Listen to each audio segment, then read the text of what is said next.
am thrilled to sit down today with Jennifer K. Hill, an absolutely extraordinary woman and truly inspirational sage.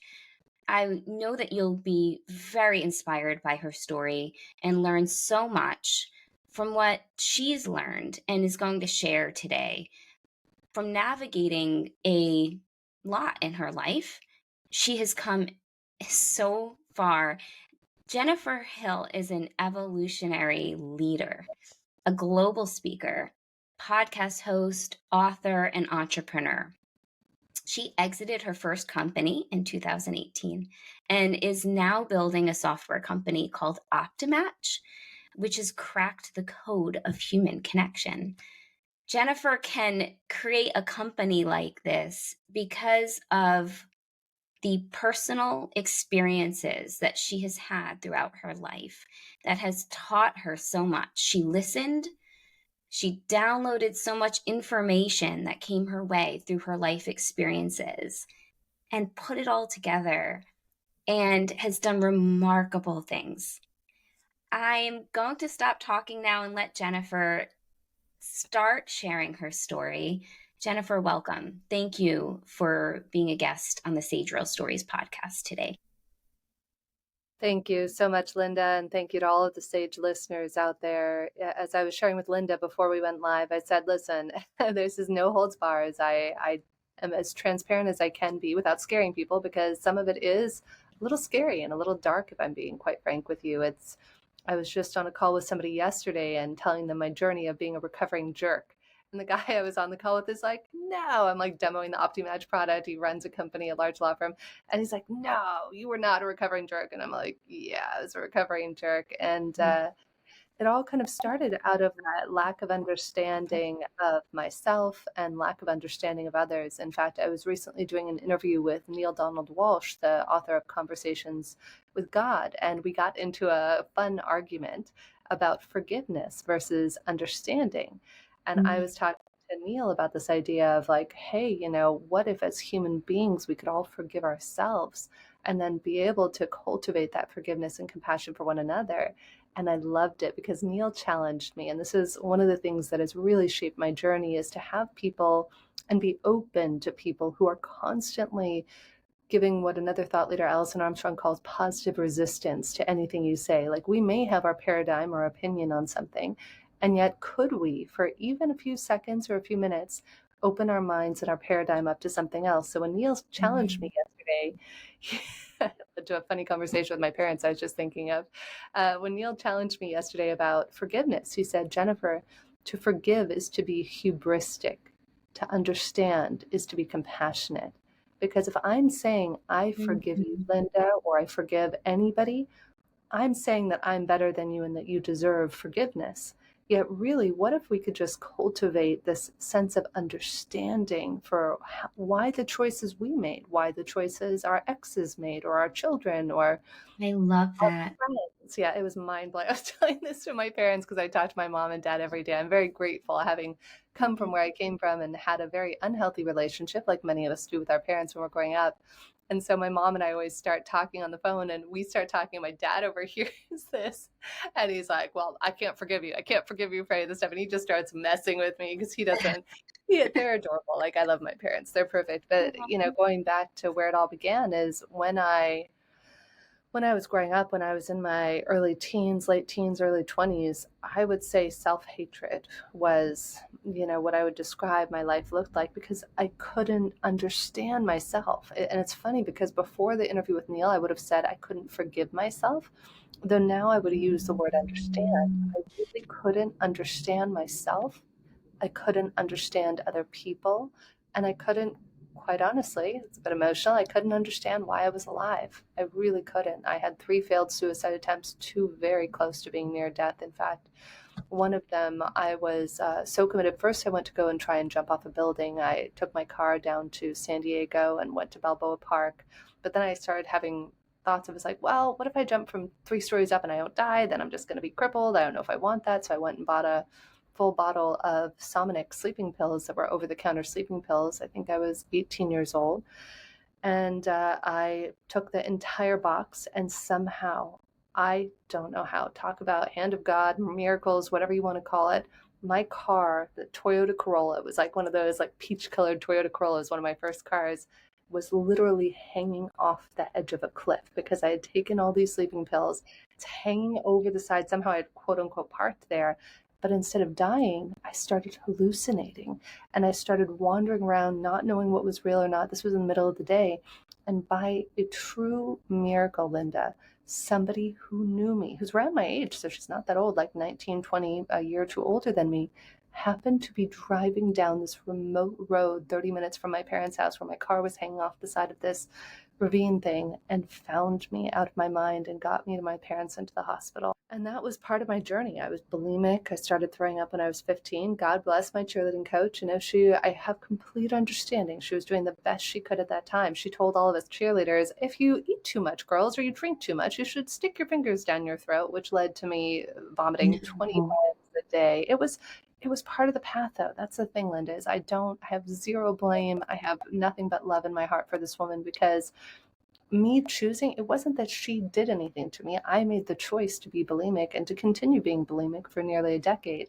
And that also taught me one of my greatest strengths, that I can be the most disciplined person in the whole wide world. Because what happened is when this happened, I one day all of a sudden did a personal development sort of a class, and I made a commitment to myself, Linda, and I said, I am creating the possibility of being disciplined. And I went from throwing up 20 times a day to never throwing up again, ever. Like, What flipped that switch in you? well, that was based on a neuroscience exercise. So this is why, you were asking me earlier about the podcast regarding consciousness. This is why, Yeah. as an adult, I am obsessed with consciousness. I love it. I love talking to neuroscientists, quantum physicists, thought leaders, just For the understand. listeners here, Jennifer has a really incredible podcast called Regarding Consciousness. And it's something, you should definitely take a listen to. She's saying she has incredible thought leaders, scientists, business leaders, and framing this in terms of what does consciousness mean to you. But yes, please continue. I just wanted to give that background. Incredible podcast.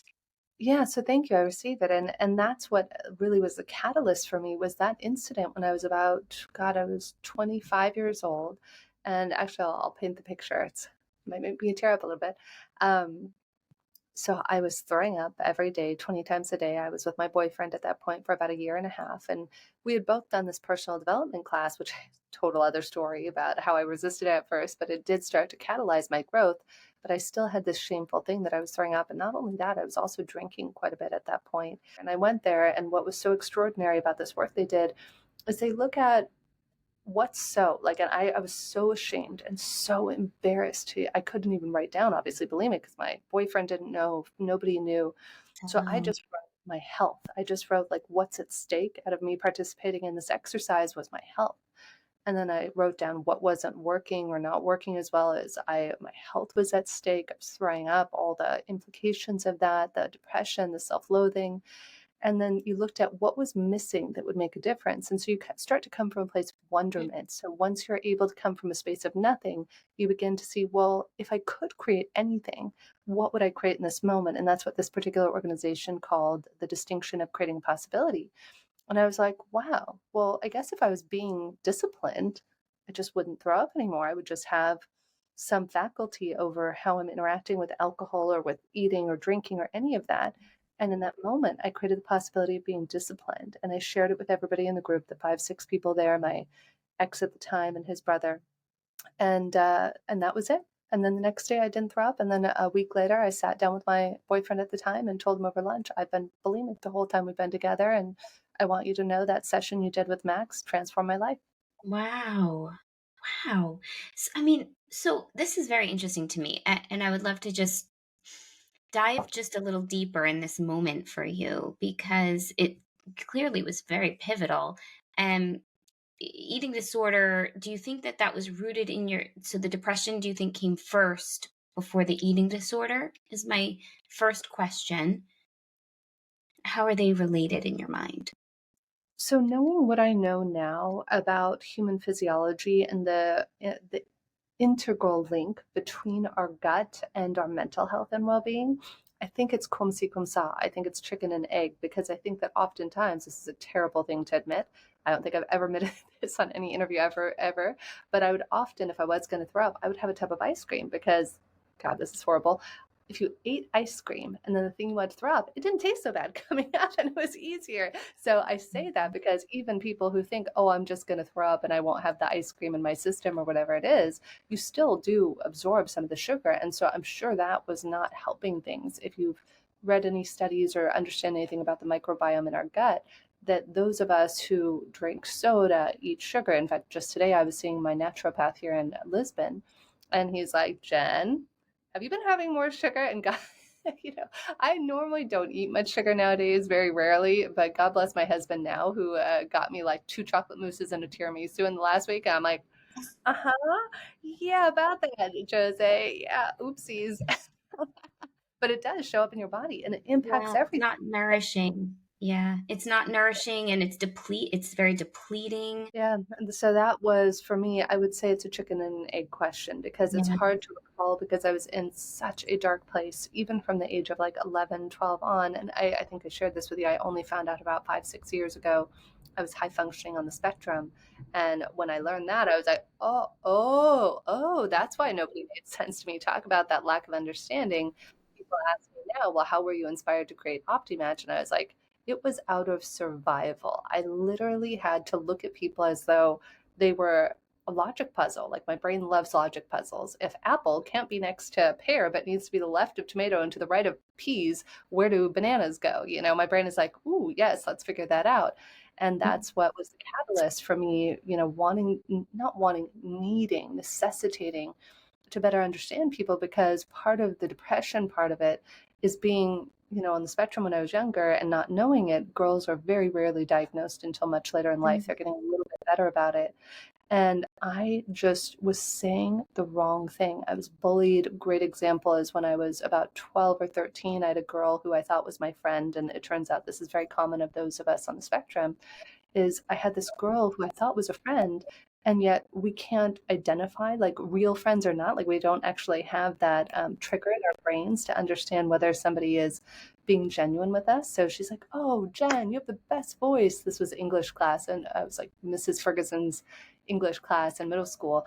"Oh, Jen, you have the best voice." I'm singing Janet Jackson again, long before American Idol or The Voice or any of these shows. And I didn't know she was making fun of me. And she said, "Oh, Jen, you should sing in front of everybody." So she got 200 people, the whole school. And I started singing. Security guards were there, but I didn't know until after that they were making fun of me. And so a lot of this all, I just didn't know. Like, I couldn't tell. Like, I'm very literal. So if you tell me something, I'll take it as literally whatever you said. It's really mind blowing to say you have all of these deep rooted, um, thought processes in your brain at this point, and they are they've built tracks, and then suddenly you have this session and your mindset shifts, and that's it. You don't throw up anymore. You literally stopped throwing up forever. Yeah, forever. I just didn't. And again, I was also the same way. I think it also might be my literal brain, maybe because I'm on the spectrum. I don't know. Like, literally, if I make a choice, then I can commit. I was doing tons of drugs when I was younger. And I remember at one point I was using methamphetamine for 6 months every day. Maybe I was like 17 years old or so. And same thing with that. All of that was a whole other ball of wax. My parents found a friend of mine in their house while we were traveling, and who was on the drug, and then put me on grounding. And I was like, okay. So I just stopped and then never did that again. So I just have this uncanny ability to be very driven and do things that are, I can create any good habit or bad habit. Like, most people can't understand. That's why one of my most recent books I wrote, 101 Spiritual Tools for Uncertain Times, that has been one of my gifts, that for better or worse, I can create the world's best habit and maintain it for the rest of my life ad nauseum. Like, for example, meditation. I haven't missed a day of meditation in 11 years since I began. I haven't missed a day of inner child work in 5 years. So I can create really amazing habits. I can also create really unhealthy habits. And so I don't know if it's unique to my brain or all of us. That's really interesting. And it's, this term neurodiverse. I don't know if you do you like the term neurodiverse? I Are do. you In on fact, board with that? yeah, I love it. I was just doing a talk on that on an island in Croatia with some entrepreneurs and really helped a lot of people realize they were neurodiverse. 5 or 6 people were like, oh my God, they've since emailed me, I'm on the spectrum. No, I'm on the spectrum. I'm like, And I but you love it because, it's not saying that you're not at a disadvantage. I think you have a real big advantage in how you've actually emerged from some of these dark places in your life to healthy habits because of the way your brain works. And I think that looking at it as a diverse brain and diverse way of going about thought processes, I think is such a better way to look at it. yeah, it's a superpower. As my co-founder is neurodiverse, I have looking back, you wind up finding out a lot of your closest friends at one point, probably many people I hired were, you don't even realize it. And neurodiverse just means that our brain works slightly different than the average person. So it could be ADHD, it could be issues with reading, with learning, all sorts of dyslexia, for example. And none of it is bad. It's like all things, we have this tendency as human beings. This is bad, this is good, this is right, this is wrong. Where it's really more of a beautiful spectrum, as I call it, a spectrum, Yeah. of these possibilities of how we can choose to engage with ourselves in the world. Though, for those of us who may be neurodiverse or on the spectrum, it can be challenging sometimes to engage in what other people might consider good or normal ways. Like I was constantly saying faux pas. I can only see it now. Like I was Mhm. constantly saying faux pas or saying things that would offend people or talking too much because I wouldn't be able to read social cues and tell that, Mhm. oh, this is an appropriate time to stop talking and give another person an opportunity to talk. Yeah. Yeah, I could see that um, being challenging, and especially that, the very literal, that must have been so difficult in middle school. I can really imagine that. What the ability to kind of put your mind towards these other ways of, I guess, approaching problems in healthy habits. Walk us through some of the biggest take homes there that you feel are the most powerful and effective, that have helped you the most and that you love to share, as you said. Yes, one of my favorites, Linda, is intentions. I love the power of setting intentions because it's like having guardrails to life. When we set intentions, it allows us to then move into that future, move into what we want to do.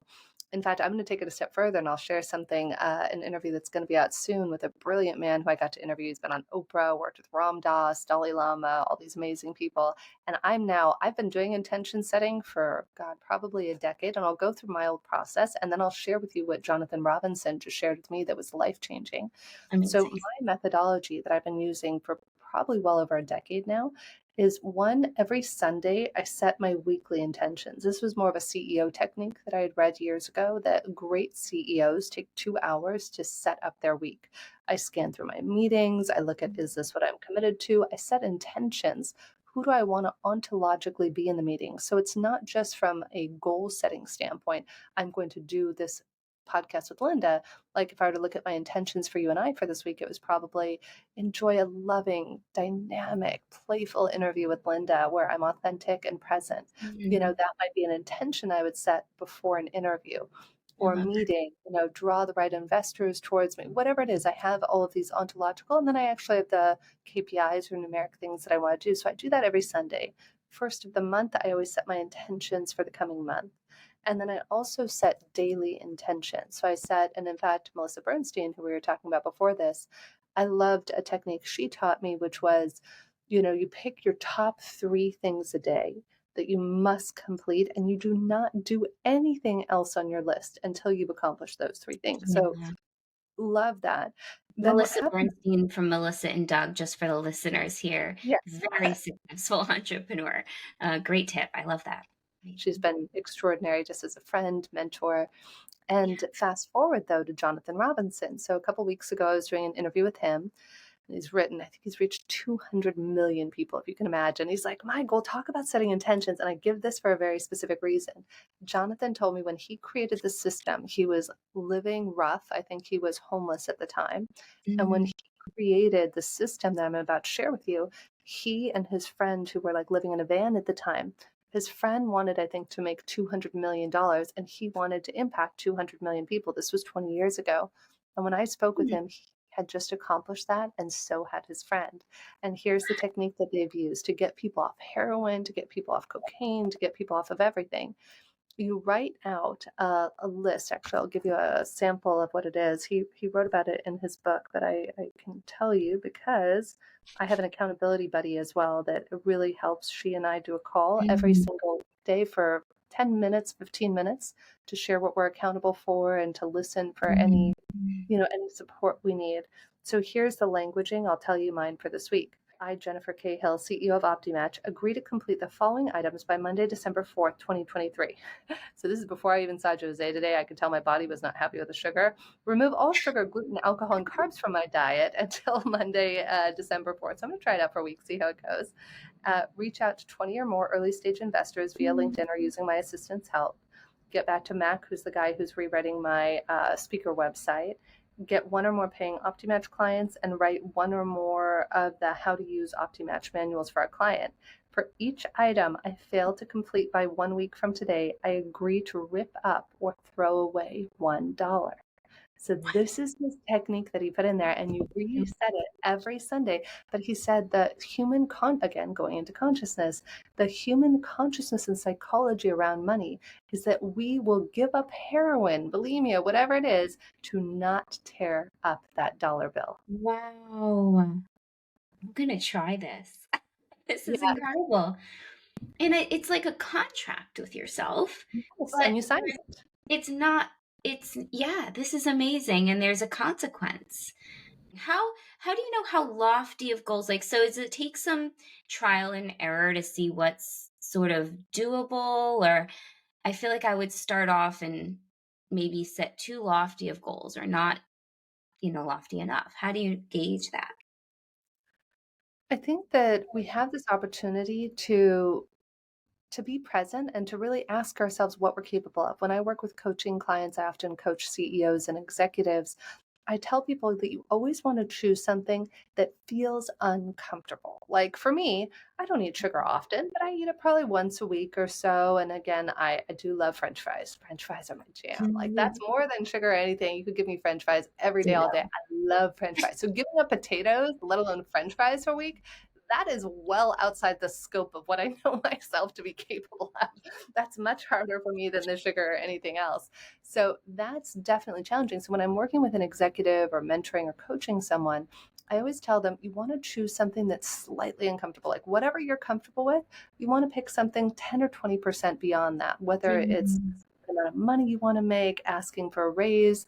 There was somebody brilliant I was just talking to about that recently about a raise, and her finger slipped. She accidentally wrote to her coaching client.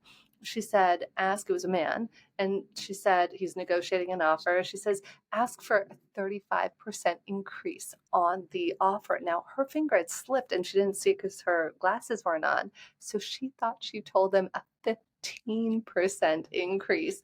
But, here he's this Got guy it. and he the 35% increase. And she's like, you owe me a commission on that. I love this. And it's almost like, so how does this differ, do you think, from manifesting? The term manifesting, I think it became kind of trendy a while ago. How do you see this as different than that concept? So, different people will tell you different things about manifesting. On the one hand, a lot of people are very adverse to the term right now because they say there's nothing to be manifested. We are all things and everything. And Mm. so I moved away from manifesting personally. I look at more at miracles. Another brilliant thought leader, Dr. Todd Obakaitis, was on a show I was doing a few years ago, and I was sharing with Dr. Todd one of my evening practices, which was, every night before I go to bed, I love to do what I call spiritual accounting. I talk about it in one of the books. And what I do is I write down how could I have lived today better? Things that nobody, Linda, might ever know. Maybe I was rude to somebody. Like today, if I'm being totally honest, could have been a little bit kinder to somebody on Fiverr. I needed them to edit some audio and I'm running around. And it's like the third time they're editing. I'm like, what is going on? And so that's going to go on my list today of how Jen Hill could have lived today better. Could have been kinder, compassionate, maybe a little bit more patient with the person on Fiverr. They're doing the best they can. I get that. I should probably send them an email saying that after this podcast. So how could you have lived today better? Writing down, just reflecting on, not from a judgment, but from an observation standpoint to bring conscious awareness to it. 2, what are you proud of yourself for? Did you not have sugar today? Did you not have French fries with a second, set of French fries, whatever it is? Nobody else might ever acknowledge or appreciate you, but you know what? You can appreciate yourself. And then writing down the 3 things you're grateful for. So Dr. Todd challenged me when we were doing this interview, and he said, Jen, I'm going to challenge you to do 3 more things. And most people were like, that's already a lot Jennifer just shared, but I actually really love what Dr. Todd shared. He said, I also want you to write down the moments of awe, synchronicity, and miracles in your life every day as you're going to bed. And I was like, that's interesting. So it was a few weeks later, I was in LA, I was staying in an Airbnb and about to move to a hotel. And as I was sitting there, Linda, I was setting my morning intentions. Again, every day I said, okay, how do I want the day to go? And I was like, well, I wonder what Dr. Todd said. I wonder if I could set an intention to receive 10 or more miracles, not just to look for them at the end of the day, but could I receive 10 or more miracles? So I just write that down. And much like the woman at the deli, my finger slipped and wrote 19. So I went to hit delete. I'm like, 19 miracles. That's asking a lot of the universe today. So I go to delete and I was like, you know what? Screw it. Who am I to deny the universe giving me 9 extra miracles? So that then began a practice for me of asking the universe for 19 or more miracles a day. Nowadays, it's more closer to 30. And then what you do is, instead of looking at like manifestation, you are looking for all the miracles. I teach a mastermind on this. We have students around the world. And what I love is when you can appreciate the little miracles. Like this morning, I walked my dog at 6 a.m. and we didn't get rained on. Like, oh my God, it's a miracle. If you've ever had to walk a dog in the rain, it is not fun on the slippery streets of Lisbon. So for me, I would write that down as a miracle.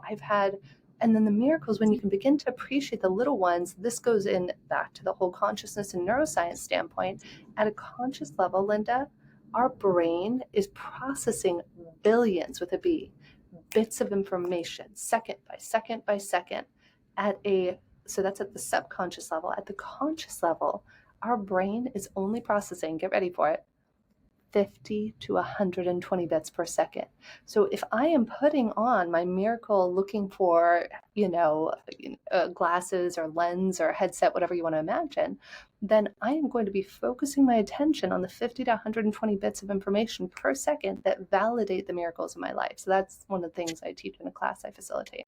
I would love just for you to not end this podcast without touching upon something that I think was very powerful when you and I chatted about how you started off this podcast episode mentioning that you're recovered jerk.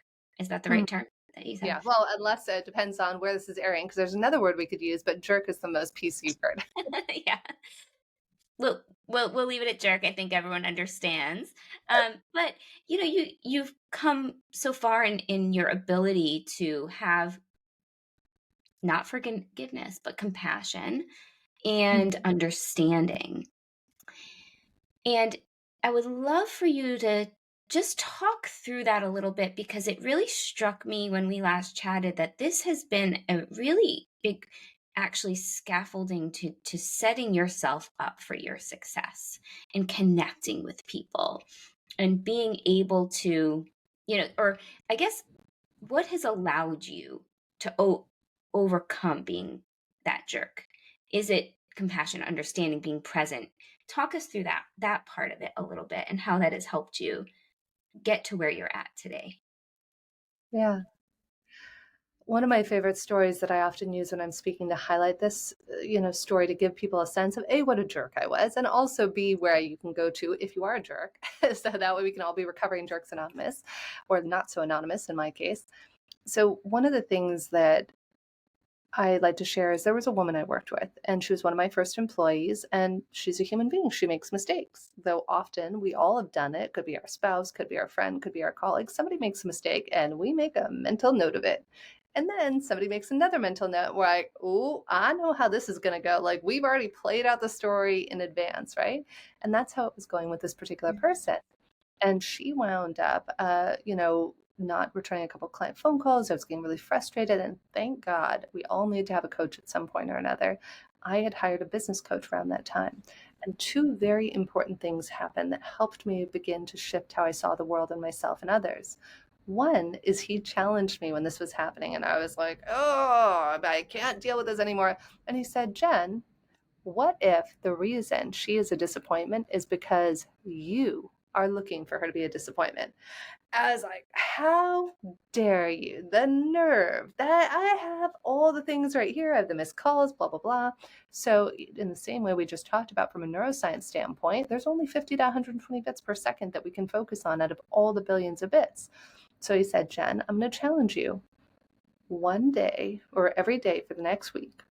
I want you to write down one good thing she's doing, one thing she's doing right. And so the first day was like pulling teeth, right? It was like, oh, I can't even think of it. Fine. I committed to doing it. I'm obviously a very committed person, so I'll do this stupid exercise. So I do it. And I was like, yeah, I guess she did that well. So the second day comes by. I was like, yeah, she did a good job with that. Third day, by the end of that week, Linda, she was on fire. Like it set the precedent, and her escalation went so far up. She continued to be more and more and more successful and wound up being the executive vice president who took over my company after we sold it. And that Mm. would not have been possible if I had continued to look at her like a disappointment. Were you giving her feedback when the things that you were identifying?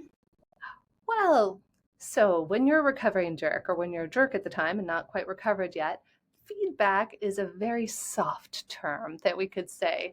Feedback, like imagine we've all been on the receiving side of somebody being a jerk to you. Yeah. And, my version of feedback was more punitive. It was more like, are you kidding? You didn't do this right. You didn't. We've all been there. Mhm. We've been beings, right? So feedback is a very generous term that I don't think I deserve to be able to use for that point. And I will say the second thing that happened that was instrumental, my business coach, Julian, is a pioneer in human design, and I didn't know what that was. And he did my human design and the whole team. Well, it turned out she's a projector, which is what I am. And projectors make amazing leaders, wonderful managers. Yet I had her in a worker bee role to like do, which was breaking her. It wasn't good for her. It wasn't healthy for her. And so then when I brought the conscious attention to that and we shifted her role and put her in a manager role, she was phenomenal. The team still loves her as far as I understand, and they continued to love her. I mean, she was an instrumental team member there. And so this all happens, and that's what then led us to develop OptiMatches. I originally said to Julian, I said, Jules, why don't we just match two people based on human design? And he said, Jen, Brilliant. A, human design is not designed for matching people. B, he said, your gift intuitively for matching people is much better. So that's how we wound up spending 8 months, picking my brain and figuring out, well, how do I match Mm. people? And then we created it into a mathematical formula, which became OptiMatch. What a gift to have been able to see this play out and then recognize that this was something that could be valuable for so many reasons, and then putting that into a tool based on what's in your brain coming from that. I mean, it just brilliant, the whole thing. And take a moment to really explain what OptiMatch does for the listeners, because we've just touched upon it, but what does it do? What does the actual tool do? So OptiMatch, and thank you for that. It's my baby. I'm so excited to share it. We Yeah, just it's at Web incredible. Summit and made it available to the public, and it's been humbling to see how excited people are about this. Like people are planning to use it in ways, use cases we would have never even imagined. We're like, okay, you guys want to use it this way? Let's build the features and have our dev team work Yeah. on it. So we designed it originally to match people with therapists and coaches because we had a platform with 100 therapists on it, and we wanted to test it out and say, okay, what if it's a huge issue? And as somebody who struggled deeply with mental health and depression, I was like, we could save lives with this. So that's how it started. And we got to an 87% satisfaction rate testing it. We were just like, wow, we reverse proved it. It was working great. So any two people can answer these 20 questions, and we create an overlay of motivating factors. And this is the biggest thing, that two things nobody's ever done before. One, two people have never built a software from the ground up to match people. Aside from Tinder, which is very use case specific. It's less of a matching, more of a preference thing. And two is it's based on motivating factors. So most anything out there that you'll find, we've talked ad nauseum with our medical advisory board team about this. Enneagram, Myers-Briggs, DISC, they're all brilliant. Those are personality tests. This is Mm. taking a snapshot of how you're motivated as a human being. One day, all of a sudden, it turned out we weren't expecting this. It's been going like wildfire in the HR world. We turned around a Web3 company in less than 3 weeks. We turned around. I used it to hire my own assistant. Well, One that's woman. what I think is so incredible is this idea that like the personal story of what you were able to do with this woman and how that turned out is essentially, would you say, what you're now you can make available to everybody through OptiMatch? Yeah, anybody can go to om.app, om.app. Thank you, universe, for that website. That was a blessing. Yeah, So that's a easy. good one. So anybody can go there and request a free demo. And quite frankly, that's all I'm doing. We have people who work with the Navy. We have people who worked at Apple. And like, it's just been Mm. so humbling. Everybody's like, I want to teach it in universities. I want to do this. And I'm like, oh gosh, thank you. Okay. So Mhm. we're just Maybe we getting can integrate it into SageLink and help our. women connect. We're topic-based matching. So, for any listeners who don't know what SageLink is already, we match you with a woman who has been through a life experience that you are currently grappling with.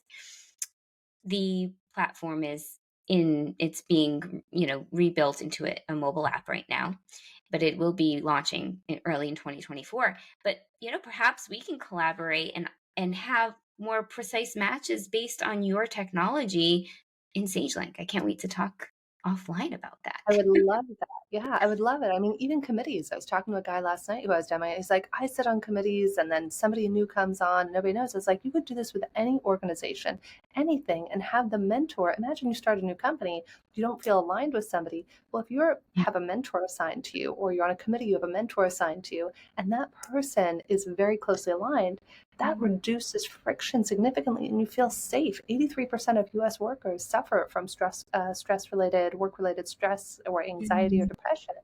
And so it's like, my God, this is our dream, is to reverse the accidental adversarial relationship between human beings. Yes, I love that. And, using technology to build more meaningful, relationships, kind of getting a leg up on those really is how I see it. It's beautiful. It's really remarkable. I love it.